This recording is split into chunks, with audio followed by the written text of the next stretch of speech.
Bismillahirrahmanirrahim. Assalamualaikum warahmatullahi wabarakatuh. Hai, ketemu lagi sama aku Tatia Putri Salimah dari kelas 1B D4 Administrasi Bisnis Politeknik Negeri Bandung. Berkenaan dengan mata kuliah Self Development, kali ini saya akan menjelaskan mengenai part 3 dari penjelasan buku Better Than Before karya Gretchen Rubin. Selamat menyaksikan. Materi yang ketiga ini akan membahas mengenai lakukan satu persatu. Pada halaman awal ini terdapat kutipan dari tokoh Virginia Woolf dalam buku harian. Ia berkata, kebiasaan secara bertahap mengubah kehidupan seseorang seperti halnya waktu dapat mengubah fisik seseorang tanpa dia sadari. Nah, dalam kutipan ini dijelaskan bahwa akan adanya pembahasan di dalam buku ini mengenai perubahan di dalam kebiasaan. Nah, kebiasaan ini tuh harus diubah secara bertahap.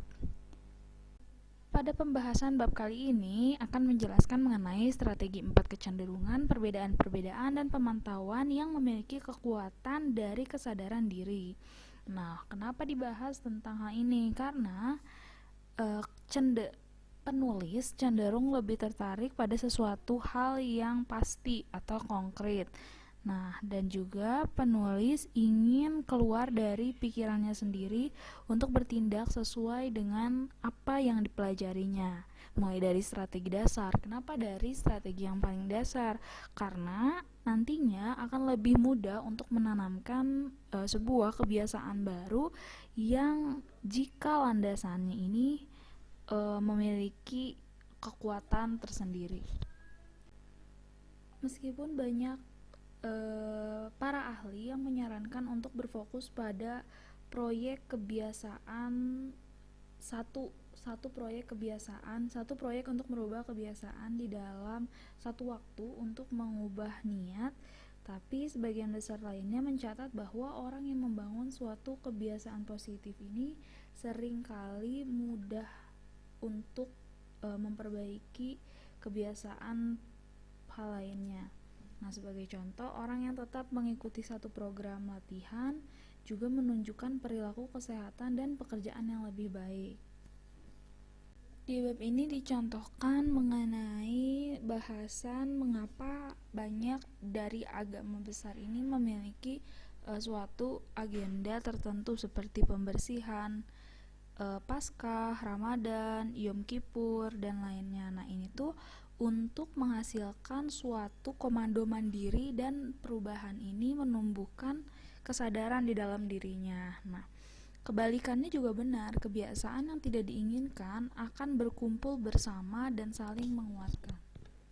Dari beberapa contoh mengenai pembelajaran yang buku ini jelaskan, di sini penulis menyadari bahwa untuk memutuskan memperbaiki kebiasaan yang ingin mereka ubah, maka mereka tidak melihat kunci dari kebiasaan tersebut, namun mereka mencari cara untuk mengerjakannya di tempat yang mudah.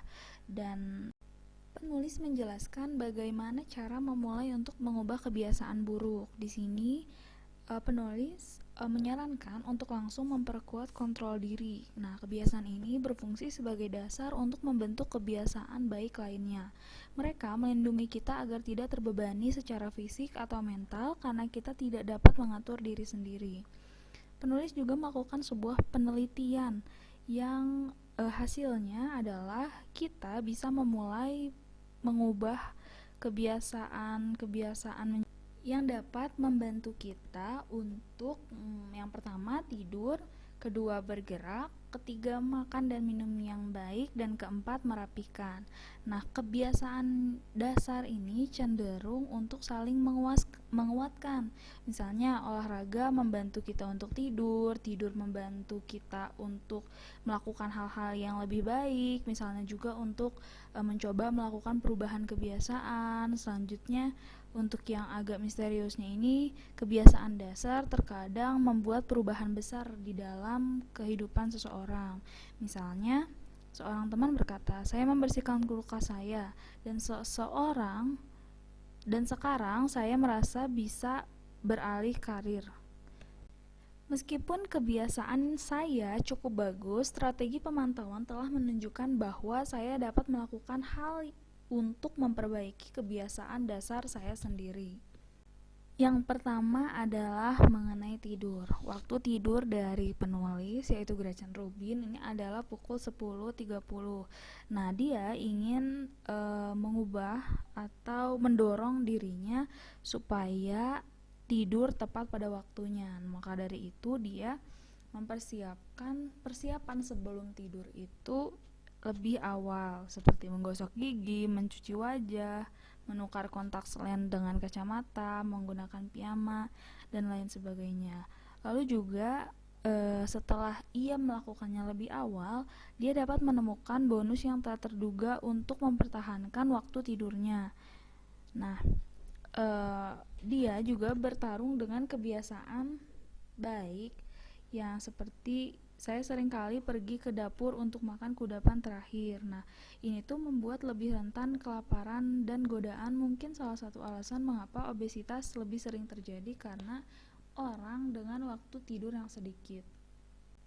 Sang penulis juga mencoba bertanya kepada orang lain mengenai kebiasaan mereka, dan ternyata orang-orang ini memiliki jadwal yang sangat sedikit untuk dirinya sendiri. Mereka berlomba-lomba mengejar karir atau pekerjaannya ketimbang waktu untuk dirinya sendiri. Salah satunya adalah tidur.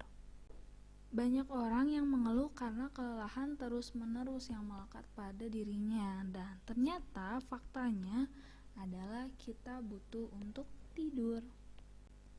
Yang kedua adalah mengenai bergerak. Nah, ini adalah aktivitas fisik yang merupakan aktivitas yang hampir segalanya ya butuh yang namanya bergerak. Nah, salah satunya adalah berolahraga. Ini dapat mengurangi kecemasan, meningkatkan energi dari dalam diri dan suasana hati, meningkatkan fungsi memori, dan juga mempertajam fungsi eksekutif, dan juga bisa berkontribusi pada pemeliharaan berat badan.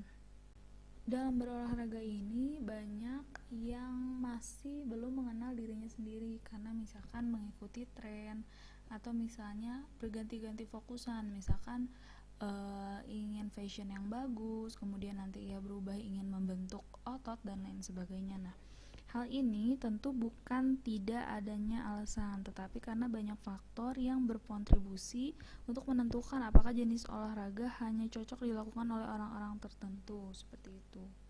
Yang perlu disadari di dalam diri adalah dari mana jiwa tersebut, niat atau misalkan motivasi tersebut timbul di dalam diri. Misalkan saja satu orang ini ternyata setelah dia sidik-sidik bahwa dia mengenal dirinya, dia akan berolahraga ketika adanya sebuah kompetisi. Salah satu dari 12 perintah pribadi ini tuh adalah bertindaklah seperti yang ingin kita rasakan. Memang mudah untuk berasumsi kita bertindak karena bagaimana cara kita merasa, tapi pada tingkat yang cukup tinggi kita merasa karena cara kita bertindak, saya hanya bertindak dengan lebih banyak energi, maka dari itu hanya akan merasa lebih energik. Lalu dijelaskan bahwa sementara aktivitas fisik adalah aspek kunci dari foundation atau dasar dan memiliki banyak manfaat emosional dan fisikal, orang-orang seringkali berasumsi bahwa manfaat yang paling penting ini adalah menurunkan berat badan. Tetapi ternyata hal tersebut tidak berhubungan dengan penurun berat badan. Ada banyak alasan untuk kita melakukan olahraga. Nah, dan cara untuk menurunkan berat badan adalah dengan mengubah kebiasaan makan.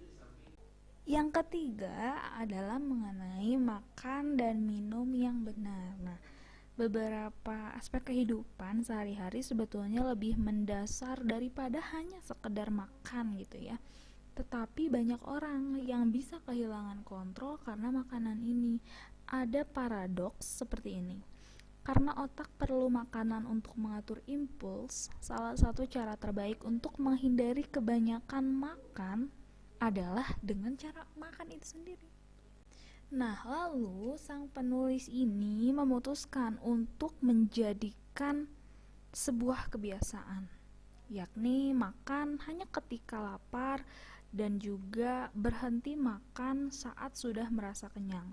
Nah, mungkin kedengarannya ini merupakan suatu hal yang mudah, tetapi faktanya manusia ini eh, cenderung memiliki nafsu seperti itu. Jadi seringkali tidak menjadikan makan ini sebagai sebuah kebiasaan yang dapat dikontrol. Banyak kontroversi ya mengenai makan ini, dan salah satu kontroversi terbesar adalah sarapan, di mana banyak orang yang berbicara bahwa orang yang terbiasa dengan sarapan dia akan cenderung lebih kurus. Tetapi berdasarkan sebuah penelitian ini menyimpulkan bahwa kebiasaan melewatkan sarapan pun tidak ada korelasinya dengan penambahan berat badan. Meskipun begitu, bagi sang penulis ini tidaklah yakin kalau ada efek khusus dari sarapan, karena dia adalah orang yang selalu sarapan seperti itu. Tidak membiarkan diri sendiri terlalu lapar adalah bagian dari landasan saya. Pasangan dari makan adalah minum. Nah, di dalam kasus yang penulis, dia memiliki kebiasaan yaitu meminum alkohol. Nah, alkohol ini pada dasarnya dapat mengganggu landasan dalam cara misalkan menurun kewaspadaan, dan juga meminum alkohol lebih banyak mengganggu waktu tidur, membuat orang cenderung malas berolahraga dan mengurangi upaya pengendalian diri. Nah, tetapi di dalam kasus sang penulis ini, alkohol ini tidak menjadi masalah bagi landasannya, karena dia telah berhasil berhenti meminum alkohol selama bertahun-tahun kurang lebihnya, karena alkohol ini dapat membuat dia suka melawan, melantur, dan juga mengantuk. Bahkan yang menjadi masalah bukan hanya meminum alkohol, tetapi meminum air mineral atau air putih ya. Ini tuh bahkan bisa menjadi masalah bagi sebagian orang, yaitu apakah dia sudah cukup untuk minum atau belum. Membangun kebiasaan baik memang membutuhkan energi, dan energi memiliki batasan pasokan. Kita sebaiknya memanfaatkan energi yang ada untuk menciptakan kebiasaan yang bermanfaat untuk kita. Lakukan hal yang terpenting dulu. Yang keempat adalah merapihkan, di mana bagi sebagian orang merapihkan atau beres-beres gitu itu merupakan suatu hal yang sepele gitu, tetapi ada banyak gangguan dari luar yang dapat membuat kekacauan dan kejahatan ringan. Misalkan memecahkan jendela, membuat grafiti, meloncati pintu putar, atau minum di ruang publik. Nah, ini merupakan hal yang dapat suatu saat menjadi kecenderungan yang lebih serius. Nah, sebagai teori penegak hukum, hal tersebut saling bertentangan. Tapi apakah hal tersebut dapat berlaku pada tingkat komunitas atau tidak? Hal ini sudah terbukti bagi tingkat individu. Mungkin bagi kebanyakan orang, lingkungan yang bersih dan tertata ini merupakan suatu hal yang dapat membuat dia menumbuhkan rasa dapat mengatur dirinya sendiri, yang pada saatnya akan mempermudah dirinya dalam membangun kebiasaan baik. Gelombang energi ini membuat lebih mudah untuk bertanya pada diri sendiri untuk menggunakan kontrol diri kita dan untuk tetap berpegang pada kebiasaan yang menantang.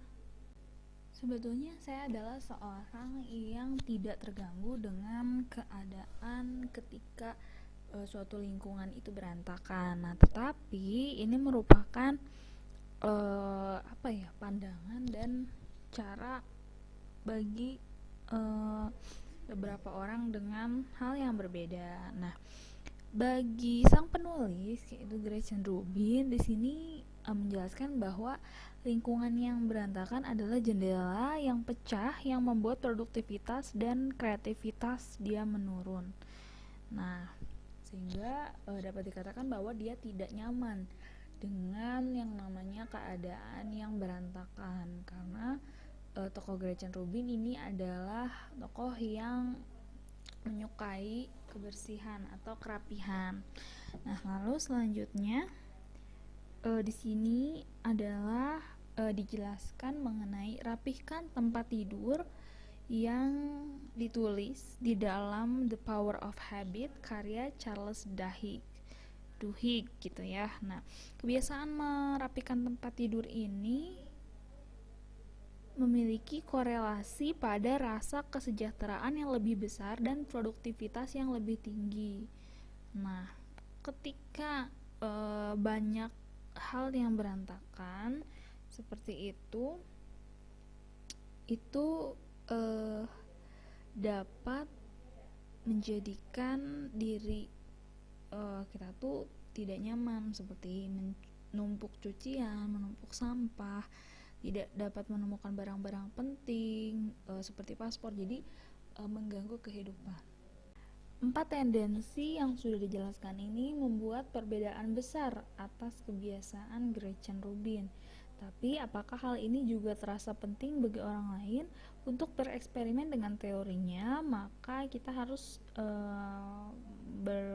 mengenal pentingnya dasar. Nah, dasar atau standar ini merupakan sebuah baseline atau apa ya, jadi yang membuat kita tuh menjadi patokan untuk kita melakukan kebiasaan kita.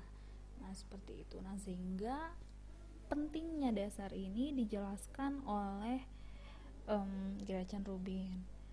Semakin dalam menyelidiki kebiasaan, Gretchen Rubin ini semakin menghargai pentingnya saling mengerti nilai diri setiap orang dan temperamennya. Sangat mudah untuk berasumsi bahwa langkah-langkah yang berhasil bagi dirinya akan dapat berhasil juga pada orang lain. Tetapi kebiasaan tidak berjalan seperti itu. Perbedaan individu memiliki hal yang jauh peranannya lebih penting ketimbang yang difikirkan saat dirinya memulai. Nah, dari kalimat tersebut bisa disimpulkan bahwa tidak semua cara yang dia lakukan bisa digunakan juga kepada orang lain dengan karakteristik yang berbeda. Nah, lakukan satu persatu, tapi kita harus memutuskan apa yang harus kita lakukan terlebih dahulu bagi kita sendiri.